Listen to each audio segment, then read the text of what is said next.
Ever wonder why someone struggling to pay rent carries the latest iPhone? Or why the guy on the bus is wearing $200 sneakers he can't afford? Welcome to the poor man's luxury syndrome. It's a psychological trap where the less you have, the more you spend to look like you have it all. It's not just a bad habit, it's a one-way ticket to staying broke forever. 120 years ago, economist Thorstein Veblen called this conspicuous consumption. He realized that in a status-obsessed world, we don't buy things for their use, we buy them for their visibility. We buy Veblen goods, items that are popular only because they are expensive. We aren't buying a phone, we're buying a signal that says, "I'm not poor," even while our bank account is screaming for help. Why do we do it? Because for a struggling person, luxury is armor.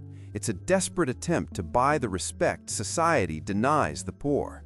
Veblen called it pecuniary emulation, the urge to mimic the class above you. But here's the brutal truth.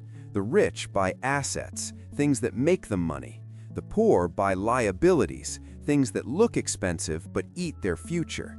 You're trading 100 hours of your life to pay off a piece of glass that loses half its value the moment you unbox it. Stop trying to look rich and start focusing on being wealthy. Real wealth is what people don't see. It's your savings, your investments, and your freedom.